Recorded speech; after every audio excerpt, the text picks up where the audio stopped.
मालतीपुर गांव एक जंगल के पास था। उसमें एक पति पत्नी रहते थे, हरीश और कमला। बार कमला को एक बिस खोपड़ा ने काट लिया। हाय मैं मर गई, आज मुझे बिस खोपड़ा ने काट लिया, मैं मर गई, अभी तो मैं मर जाऊंगी। ऐसे करके रोने लगी। वो रोते ही हरीश उसके पास पहुंच गया। अरे क्या हुआ क्यों इतनी जोर से रो रही हो? अरे देखो, मुझे एक बिस खोपड़ा ने काट लिया, अभी तो मैं मर जाऊंगी। तभी उसकी सास भी वहां पर आ गई। अरे क्या हुआ, क्यों इतनी चिल्ला रही हो? अरे माँ देखो, कमला को बिस खोपड़ा ने काट लिया। हे भगवान, अब मैं क्या करूं? ये बिस खोपड़ा काटने से तो आदमी मर जाता है। ये शोर शराबा सुनकर पड़ोसी के 4-5 लोग वहाँ पर आ पहुँचे। अरे ये क्या हुआ? अरे देखो, इसको बिस खोपड़ा ने काट लिया। क्या? बिस खोपड़ा काटने से तो तुरंत ही मौत हो जाती है। हे भगवान, अब क्या करें? तभी एक औरत दौड़ते हुए आई। अरे रुको, मैंने कहाँ पर से सुना है, ये बिस खोपड़ा काटने से अगर तुरंत ही बारिश होगी तब उसके शरीर में जितने सारे विष होंगे वो सब धुल जाएंगे और ये बच जाएगी। तो थोड़ी देर इंतजार करो। तभी हरीश बहुत परेशानी में था। हे भगवान, अब मैं क्या करूं? इस बिस खोपड़ा को आज मार के मैं मार दूंगा। ऐसे कह के वो बिस खोपड़ा को पीटने लगा। ये बात गांव में चारों ओर फैल गई। तभी उनके गांव के एक बहुत ही समझदार और पढ़े लिखे आदमी थे, सूरज। वो गांव के स्कूल में टीचर थे। तभी वो भागते हुए आए।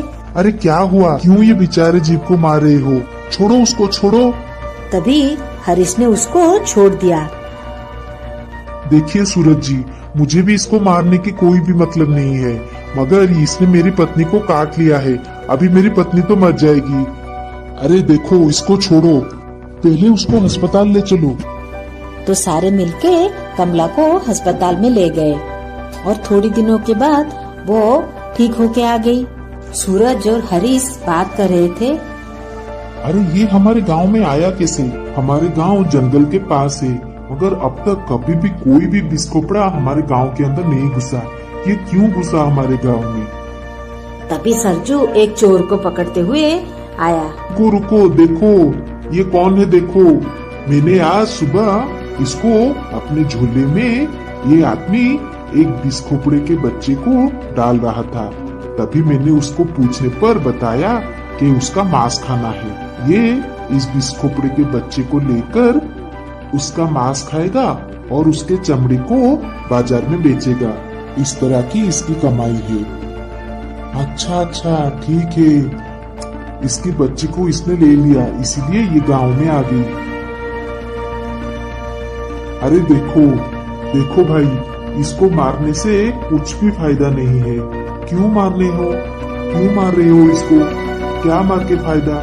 जैसे हम लोग जी रहे हैं वैसे भी उसको जीने का अधिकार है ना। और ये हमारे खेत में किसानों को कितना मदद करता है पता है? ये खेत में जितने सारे कीड़े मकोड़े, सांप चूहे होते हैं, ये सबको खा जाता है। हमारे फसल को नष्ट होने से बचाते हैं। इसीलिए ये हमारे प्रकृति के एक अत्यंत ही जरूरी जीव है। इस तरह से किसानों को अच्छे फसल मिलते हैं और फसल खराब नहीं होती। अरे हाँ सूरज जी, आपने बिल्कुल ठीक कहा। ये तो हमारे कितने काम के हैं। आज से कभी भी बिस खोपड़े को कोई नहीं मारेगा। आगे की कहानी देखने के लिए हमारे चैनल को लाइक और सब्सक्राइब करें। आगे की कहानी बहुत ही जल्दी आने वाली है।